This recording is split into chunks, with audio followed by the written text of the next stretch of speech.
begin by thanking Professor Varadarajan, the President of the Academy, and all the members, organizers for inviting me and giving me this opportunity, and as well the wonderful hospitality.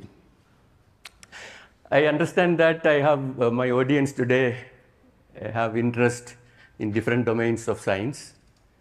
So I'm aware that I cannot go to the deeper side of chemistry.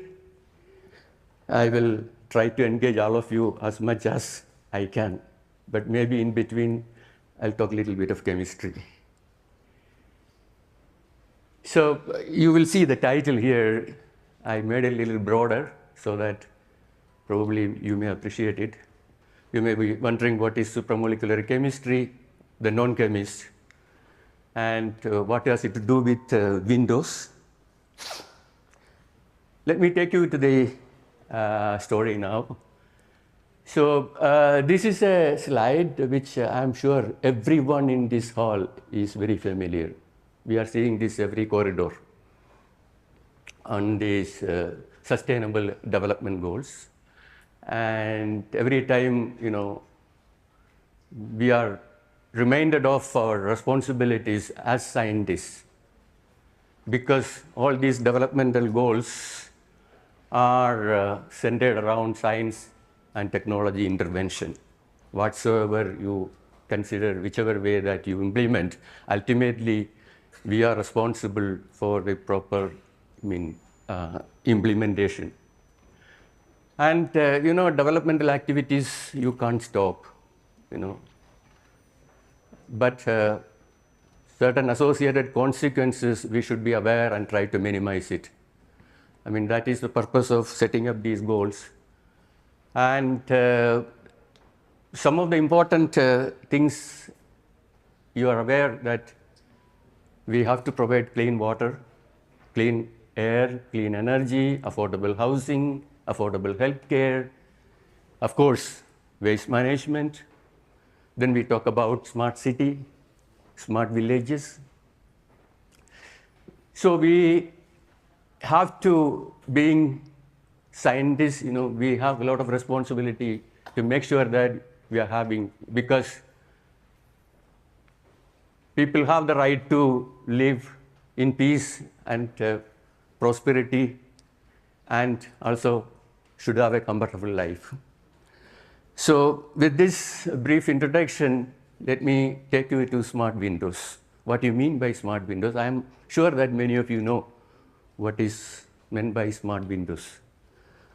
You must have seen many smart windows, smart glasses, because many of the specs that you are using can change the color when you go out in this sun. That is photochromic. There are other type of windows, smart windows, called electrochromic windows. Some of you must have seen it in the Dreamliner and in expensive things. But these windows are very expensive. Only Dreamliner can afford, or some other few class of people can afford, but not for the normal, purpose. There is another type of smart windows which are thermoresponsive. So I'll be focusing today mainly on thermoresponsive smart windows and what chemistry has to do with thermoresponsive smart windows. So this is something which I have taken from Google. You see, if you Google smart windows, you will see many things coming up. So what do you really mean by smart windows, especially thermoresponsive? So hereafter, whatever time I mention smart windows, I'm talking about thermoresponsive smart windows, windows that respond to the temperature. So this is, today we talk about all small, this is a, old-fashioned construction, I think. But today you construct all the new generation buildings where you have a lot of glass facades covered, fully glass. That will bring a lot of aesthetic appeal. You can put different color and you can integrate glass with many, many modern devices, including light harvesting, energy harvesting, and smart way they can behave.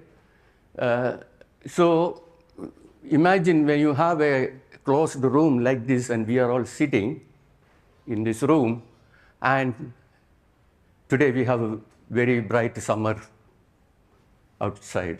Temperature maybe 39, 40, not of course in Bengaluru. And room is closed. Now you can see that sun is coming up, and you know the solar radiation has many components, different wavelengths of light, and some portion of that is responsible for heating up. You know, IR, near IR, far IR, microwave. And so you have the window. This is the outdoor, and this is the indoor, and the light is coming and it comes out, transmit. Closed, after some time, you know what happens.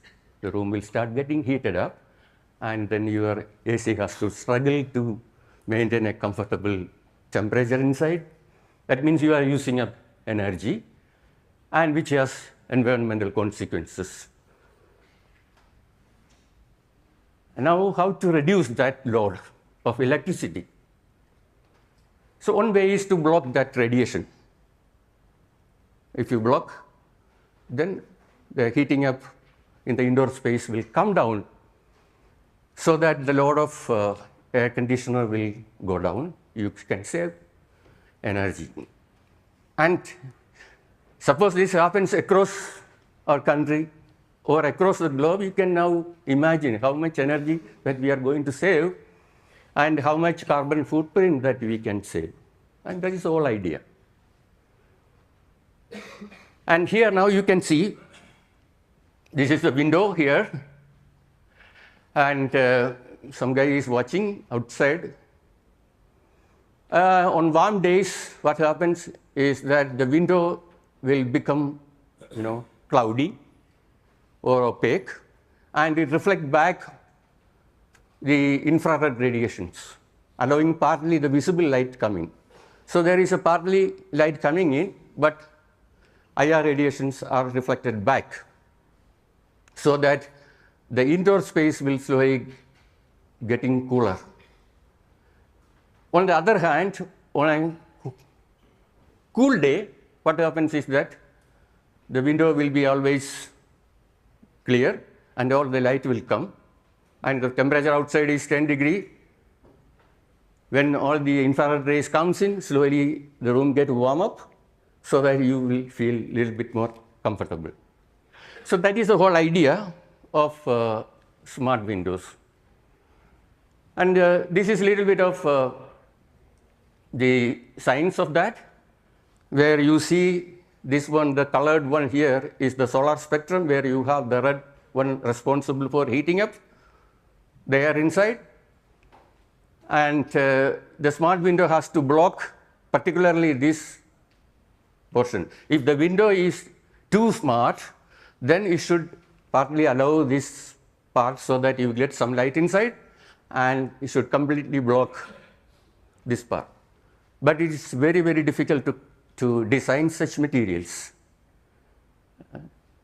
Mostly what happens is that when the window becomes opaque, then it can block most of the light, and then it will allow the temperature to come down. And you must see that this is in response to the temperature. So there is a competition between the temperature outside and inside. Eventually, after some time, there will be an equilibrium. At that equilibrium temperature, the window should control this radiation. And now comes what is chemistry doing here. And I need not tell you that whatever you talk, whichever way, if you are dealing with materials, you are eventually dealing with chemistry. You have to either you have to use something from the nature available, or you have to synthesize something. And you have to use molecules to make your materials. And these materials, which are smart materials, and these smart materials respond to an external stimulus, for example, heat, voltage, pressure, temperature, so whatever it is. So, and these smart materials, I mentioned earlier that it can be of different types. It can respond to light, it can respond to electricity, it can respond to temperature. And mainly these materials are made up of small molecules or polymers. So you have to synthesize these molecules or materials or polymers in the laboratory. So they are mainly based on molecules. So that is the role of chemistry.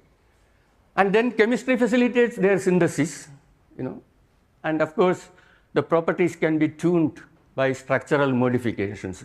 So being a good synthetic chemist, you can manipulate the structure of the molecule, and once you manipulate the structure of the molecule, you are eventually manipulating the properties the way that you want. So you are looking for something and you are trying to build up in the laboratory, and eventually you are going to use it. So that is the role of chemistry on a layman's language.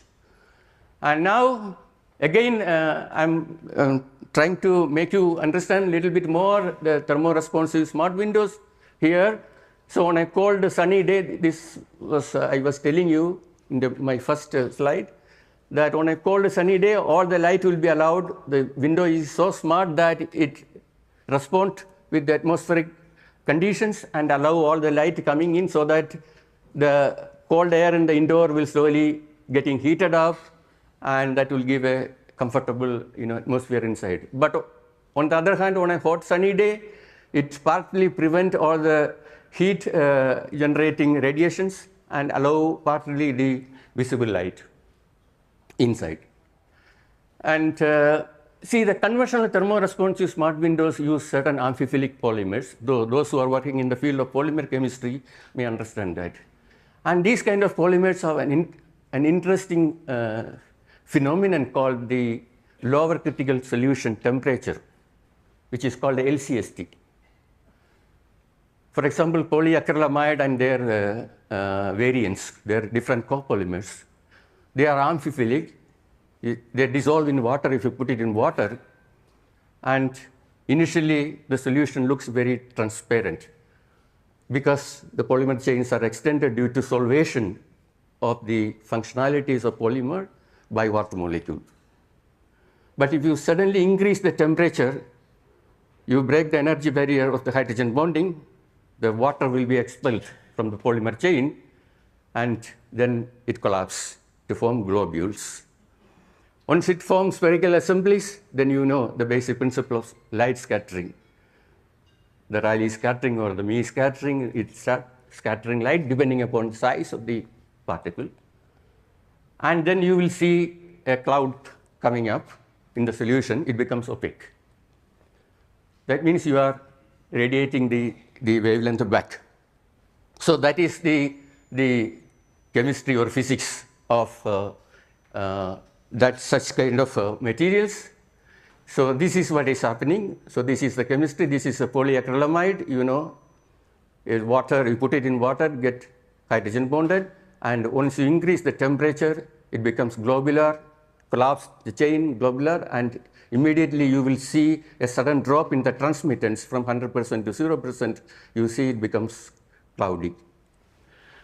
So this is the phenomenon that people started using in the construction of smart windows on early days. So it was mainly based on polymers. And now I'm partly a polymer chemist, but I work on macromolecular systems of different types. Mainly in recent times, we have been interested in supramolecular chemistry, as Professor Anil Kumar was mentioning.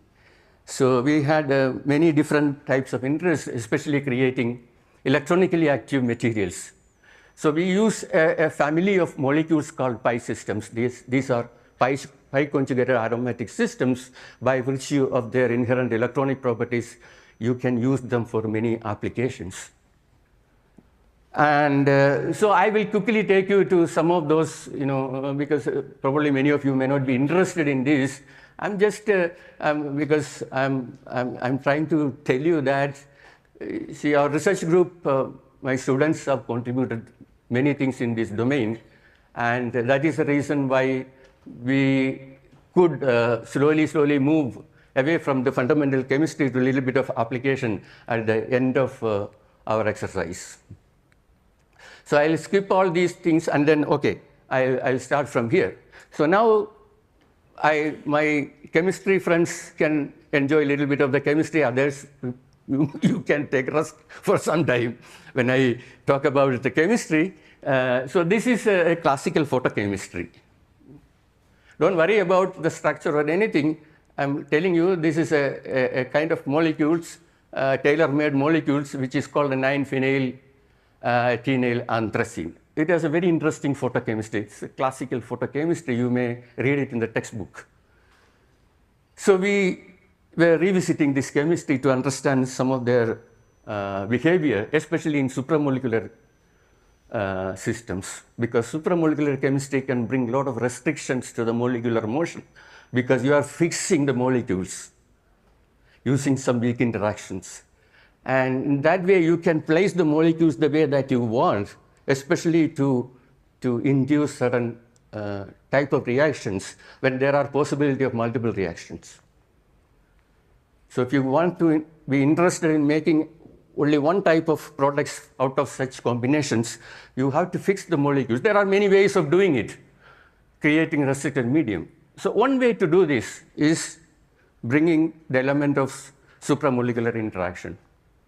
So in this photochemistry, you see there are at least 4 different products that you can isolate. But when someone asks you, can you make one among these in greater yield? Yes, you can do it. People have shown that we can make it. So, but we have been using this aspect of chemistry, that is supramolecular chemistry, to make only one product out of this, that is this 4+4 anti-cycloaddition, photocycloaddition product. And subsequently, we have shown that you can do many things with that kind of product. So this is an interesting paper we published in 2019 in Journal of American Chemical Society, where we have shown that you can take the supramolecular chemistry beyond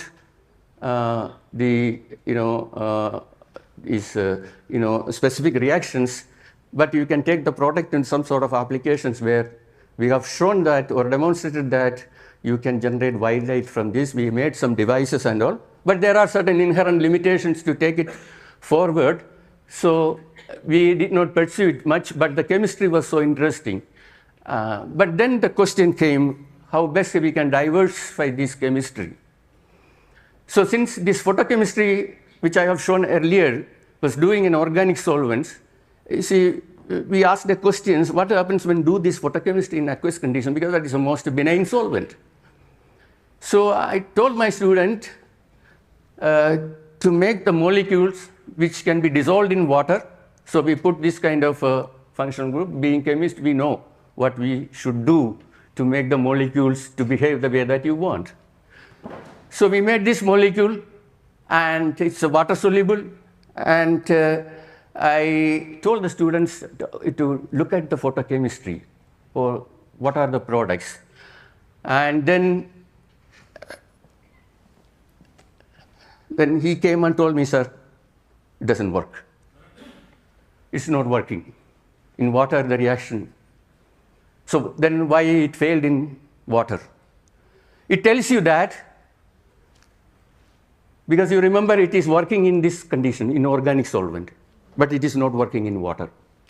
So what does it mean? It means that in water, the molecules are not in the right direction. It's not packed properly for these neighboring molecules to interact to form that bond.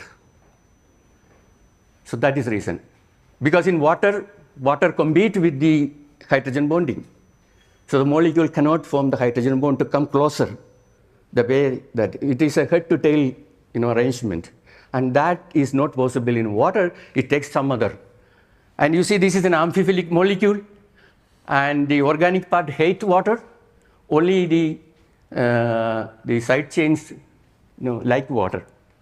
So they are exposed to outside. The organic part will go and hide somewhere inside. So it cannot have this kind of an arrangement, so it cannot give this product. But in organic solvent, it organizes in this way, and it gives this product. But when the student came and told me that it doesn't work in that concentration, I told him, increase the concentration and then see whether when you have more concentration, probably it may organize. Then he came and told me, sir, doesn't work. I cannot dissolve the molecules in water. When I'm heating, I'm getting a cloudy solution. Okay. So then we thought this is something interesting. The molecule has some other properties.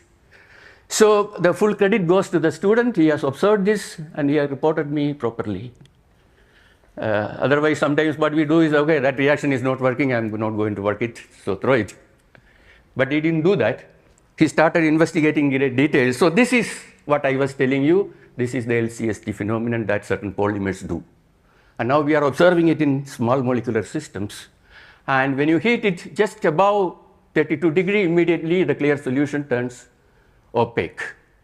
And you have two phases. One is the turbid phase, and the other is clear phase, which is a concentration dependent process and temperature dependent process. It is a reversible process. There is a small hysteresis between the heating and cooling. These are the properties of the molecules, and we have done a detailed investigations. So it is obvious that it is showing this property because of the phase change. And phase change means, the conformation is changing. Eventually, it is becoming globular to reflect the light. So this is what is happening in terms of a cartoonic style. So this is the molecular structure. When you put it in water, this is the hydrophobic aromatic part. It comes and hide inside, and the other hydrophilic portion will be outside. It forms small disc-like nano micellar structures, which stack to form small nanorods, very, very small nanorods of 10 to nanometer. That is what you see when you look at the dynamic light scattering. You see, initially this is what you see, less than 10 nanometer small aggregates or particles. Okay? And you can see, if you look at the correlation diagram of that, you see it doesn't follow the basic principles of light scattering, which means that these particles are not spherical. Okay? But if you increase the temperature, this is what happens. Suddenly you see the particle size is growing up and it becomes micrometers in size. And then you look at the dynamic light scattering correlogram, you see a perfect sigmoidal correlogram, which says that the particle has now spherical shape. And that is why it's scattering light, and that is why you are getting the opaque solutions. So in cartoon, this is what is happening. So it's at a small nanocylinders there, or rods there, that can allow light to come in, and it is transparent. And when you increase the temperature above the LCST, all these small nanorods is expel the hydrogen bond of water outside to the away from these molecules, and they start aggregating, and they form sort of a globular or spherical aggregates which start scattering the light, and that is why you are getting this phenomenon. And then we have done it, we have made the photo product of this by radiating light with light appropriate wavelength, and we also looked at the property of those kind of photo products, and they are also showing the same kind of properties with a little bit of variation in their LCST behavior. And now this is the photo product, so a little bit of chemistry here, and don't worry about all those things. So the photo product also has the same kind of chemistry. Okay, I'm just skipping all these things, but finally, what you can do with this, the eventual objective is what we can do. Whether you can replace the conventional polyacrylamide with these kind of systems. So we started making some prototype windows of small 10 into 10 centimeter square, as you can see here. Initially, it is a transparent window. It is a little bit colored because the molecules are conjugated. There is a little bit of absorption of light there. And then if you heat it, you will see that when the temperature goes above 32, that is above the normal room temperature in the tropical climate, you see immediately it turns to opaque. It can block light. And these are the thermal images, outside and inside. Outside and inside. Inside, you see it is temperature is, I don't know, in 35, point something, and the outside temperature is, inside temperature is 27 and the outside temperature is 32. And this was actually patented and then subsequently published. So this is one aspect. Now, after seeing this, we really got excited, and then we wanted to generalize the whole thing. And what are the type of molecules that you can bring in here, and then how best you can tune these properties. Because once you are looking for applications, people will ask a lot of questions. Whether you can control the transparency, whether you can control, because different places have different kind of climate, whether you can customize your window. So, of course, again, I should say, being a chemist, we can play around with the structure of the molecules, because the power of functionality is so, interesting. So we started making different kinds of molecules. Of course, there are fundamental interest from the photochemistry and other chemistry point of view. At the same time, from the smart window point of view as well, there are a lot of interest when we look at these type of molecules. I'm skipping it, and how much more time left, Anil? Yeah, 13 minutes. Okay. Yeah. Oh, 30 minutes here. Okay. So I think I can stop it on time. So again, this is another type of molecules. Instead of these cycloaddition reactions, here something called isomerization. Many of the chemists know what is meant by photoisomerization. There is something called cis-trans isomerizations, EC isomerization. There are different types of isomerizations. These are mainly, happened across a double bond. And you can easily follow by recording the spectral changes, UV visible spectral changes, and by other methods. So these molecules, we have done detailed studies. You can make different kinds of products out of this, but this chemistry can be controlled by controlling the reaction conditions. Suppose you want to see, initially, if you take these molecules and irradiate with a certain wavelength of light, there is a flipping, isomerization, and the property of this molecule will be very different from this one. So then if you do further photochemistry at certain conditions, for example, in presence of oxygen, if you do it, then you have a bond formation here, and you close that, and it's a ring annulation to form a extended πsystems. But if you don't want this, you can stop it here by doing the chemistry under appropriate conditions.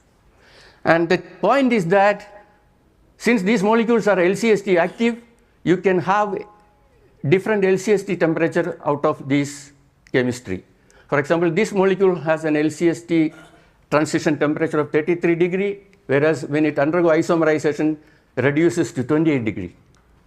And further, if you do this ring closure, then the temperature changes to 30 degrees. So you have the option now to manipulate with the LCST behavior by doing chemistry under controlled conditions. And that way you can make materials which are responding at different LCST temperature like this. So each of these molecules has different LCST behavior. And by using these kind of materials, you can now apply the combinatorial approach. You can make libraries of molecules and then libraries of windows. At the end of my lecture, I will show you how you can make libraries of windows using. And this is again how we follow up all these reactions using, this phenomenon using dynamic light scattering and other available, experimental techniques. So this shows that, when you have different products, you can see that their LCST behavior is now slowly changing. You can from higher to lower temperature by making different products. And you can see that it is, it can be cycled any number of times. And these are the response times. It has, a response time of 12 to 20 seconds. Within that, it undergoes the phase change. And that also, everything can be modulated by changing the structure of the molecule. And again, I'll show you one prototype window here with these molecules. One of the molecules, you can see that it has a very clear transparency at 25 degrees, but if you increase the temperature, it becomes completely cloudy. And so you can go to any number of cycles, 1,000, 10,000, 20,000, and now we have windows sitting in our laboratory even for the last 5 years. So you may wonder, organic molecules, will it degrade? If there is a possibility, that is one of the difficulties of dealing with organic molecules. But you must remember that now we have displays which is made up of organic molecules.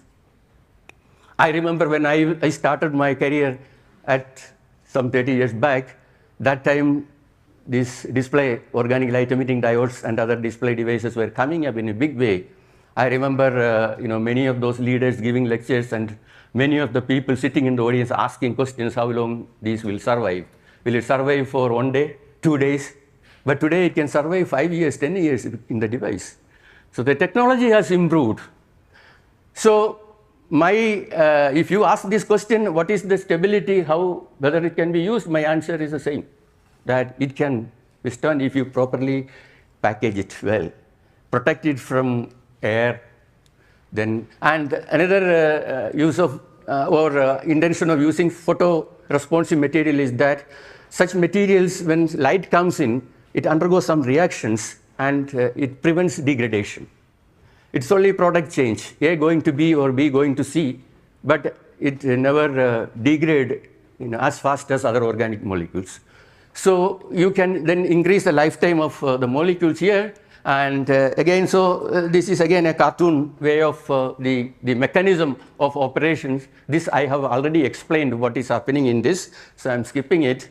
I will show you one video. Hopefully it will work, because I have been telling you so many things, and once you see it, probably you may believe me. So this is a window. Now it is heating. Initially it is transparent, and you see heating. You can see the temperature here is, if you can read it, I will read it. It is just 31 degrees. It has suddenly become opaque, and you cool it. It has gone to 26.9, and when it comes to 26.5, started becoming transparent, and when 26.3, it becomes completely transparent. It happens in a few seconds. So the point here is that this is the cheapest way that you can make a smart window. Whereas in electrochromic systems, you need a lot of electronics to control that. You need electrolyte, you need special glasses, ITO glasses, and all these kind of things. Photochromic means you need expensive molecules to make it photochromic. And photochromic, have other inherent limitations. Whereas this is the simplest thing. You don't need anything. 2 glass panes, 1 mm gap, make a solution in water, 1 millimolar, fill it without air bubble, seal it. That is what you need. You can fix it windows. And it should work when the temperature outside is 33 or 32, it should immediately turn to opaque. And then you have a little bit of air conditioning here. There will be an equilibrium, and the equilibrium temperature may be something like 26, because 26, 27 is comfortable for us here. And at that temperature, it may remain transparent or opaque depending upon, but it is dynamic. So it is kind of an autonomous. You don't have any manual controlling system. It goes with the climatic condition. And so that is the beauty of these kind of things. I think I have one more windows. This is the window which is made up of the molecules which I showed in the later part of my lecture. But it is manually heating with an air gun. You see the temperature is 30.9 here, around 31, it immediately becomes opaque. And once you cool it, you see that it started cooling down from here, and immediately, it can become transparent. So now the material is patented. We are negotiating with some companies who can make it practical, but there are a lot of, the difficulties in going for a viable product. There are a lot of questions how to engineer the whole thing. But I think, if you look at the way technology is maturing, I'm sure that at some point of time, we may be able to, or someone may be able to put it in practice, and you may see buildings having fully complete windows, glass windows, where you have these kind of cheap materials being used for energy saving purpose. And now the idea is how you can customize. People may ask, I don't want too many darkness. too many. And also, white and black is always monotonous. We need a little bit of aesthetic appeal. So can you make colors? Okay, you can put some dye inside and make colors, but that is not the way. You should have molecules which are having different types of colors absorption. So, and also it should be light colors. So yes. So now we are making molecules of different characteristic, different absorption and stability and all.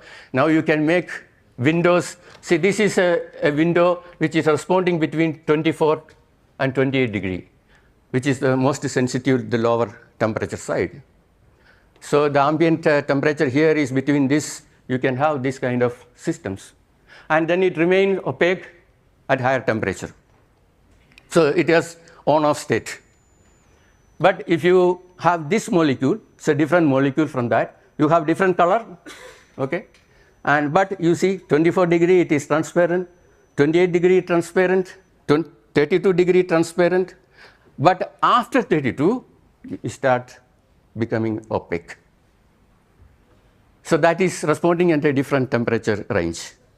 Now, the beauty of supramolecular chemistry is, I didn't talk anything about supramolecular chemistry, but beauty is that you can now allow the molecules to self-organize in different composition between these two. For example, you have A and B, you can mix this in different molar ratios. And then you can tailor the properties in between this, that is in between 24 and 38. You can make windows which are responding in between any of these temperatures by simply varying the mole ratio of this. And now you have, for example, 1:1, you mix it, this is the response. Up to 28 degree, it is transparent, but when it crosses 28 degree, it becomes opaque. So now you have windows which is responding to 28 degree, 32 degree, and 38 degree. Now you can apply, you can make modules with all these. And you can mix the modules, mix and match. You using the combinatorial or permutation combination method, you can make any number of, depending upon the total area, you can now combine this. And then you can get windows like this.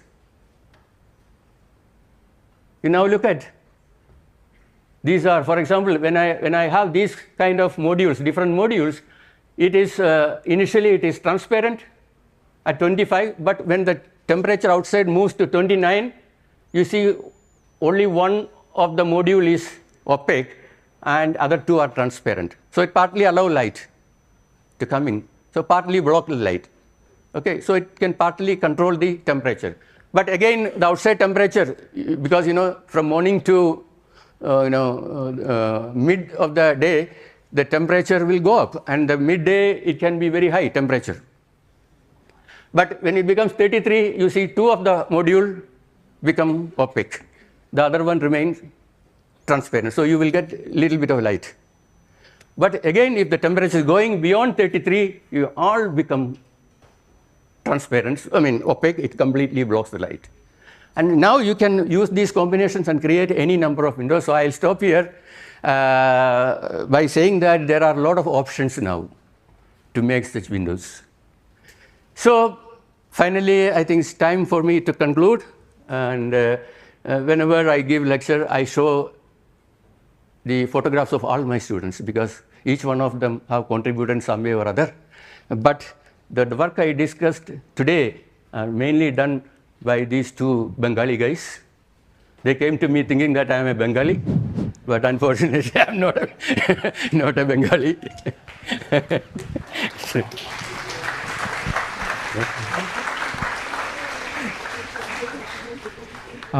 wonderful.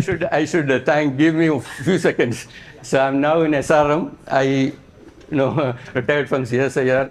Last 1 year I am in SRM Kattankulathur. It's a huge campus, a very nice place. They are giving a lot of importance to research and high quality science. And I'm very happy to be there. And I'm sure that you will be also very happy once you visit there. So I'm extending a warm invitation to all of you. Whenever you are in Chennai, please give me a ring. I'll invite you there. Thank you very much. Thank you so much, Ajay.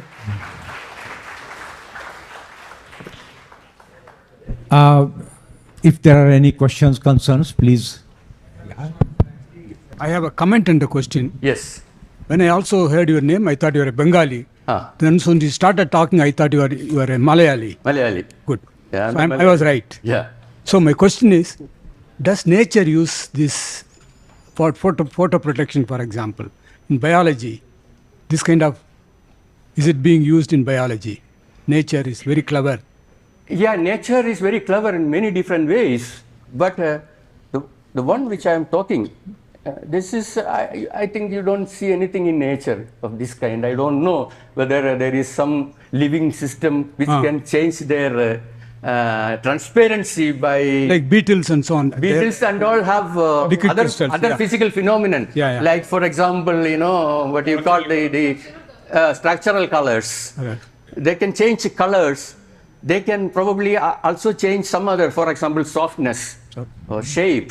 But I haven't heard anything which can change the transparency. I think Sriram maybe know. I have a sort of negative answer, which is, of course, nature uses it in one way. Cataract is because of protein aggregation, the opacity of cataract. True, so it's a bad case. Yeah. So that probably one good example, Thank you so much. Yes, yeah, please. Time is very short, quick actually.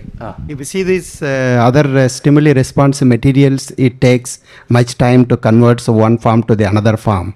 So here, what strategy we need to adopt to respond the material very quick? Because see the temperature 28 to 30 degrees, this aggregation and deaggregation. That's yeah, because actually the chemistry is like many of these chemistries are very fast. It can even happen in femtosecond. Yeah. Isomerization. But here we have seen that when you take the solution in bulk, it takes few seconds, because we have seen that within 20-50 seconds it undergoes the isomerization. But the other phenomenon which is responsible for the phase change is a temperature sensitive phenomenon, which is not that fast as photochemistry. Okay, but still it is happening within seconds, like 16-20 seconds. I have shown the response time. So, but it's very, you see the transmittance is coming down very quickly within a difference of 0.5 degree or 1 degree. Comes very fast. So it is pretty fast, these changes. Okay. The another question, actually recently I saw some recent literatures. This thermal responsive material people are using for the energy harvesting, particularly the thermal energy harvesting. Can you comment on that? Those are photothermal or electrothermal kind of. Because it's when you absorb the light, it transformation, then when you cool, then reverse back the original, then they release the energy. Yes, that energy materials have many different types of applications. Okay.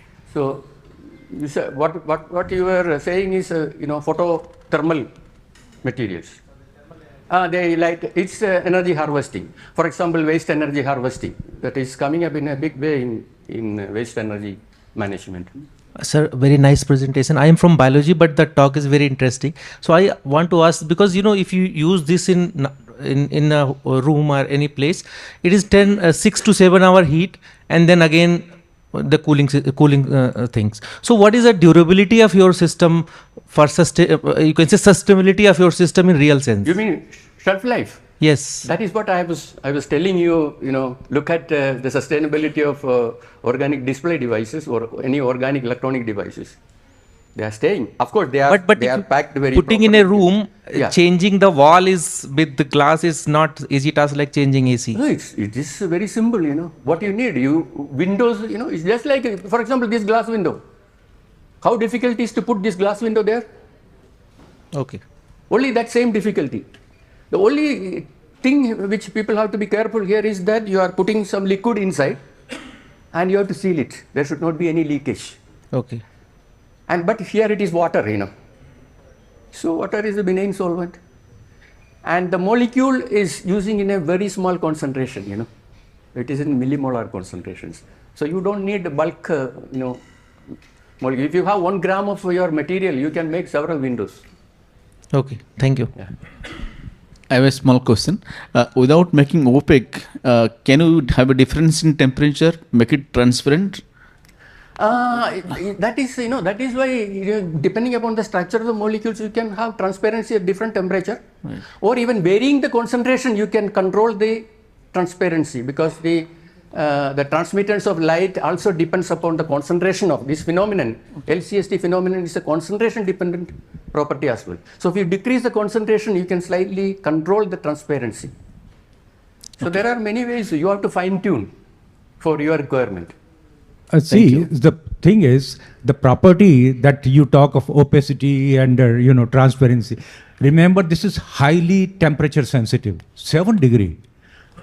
Will it limit the application for tomorrow, or will it make it better? These are the things that I am sure Ajay's talk will throw lights on, and we will be greatly benefited. And thank you very much, Ajay. I think I am taking you granted after 4 questions. Thank you so much. Thank you. Wonderful. I'm delighted.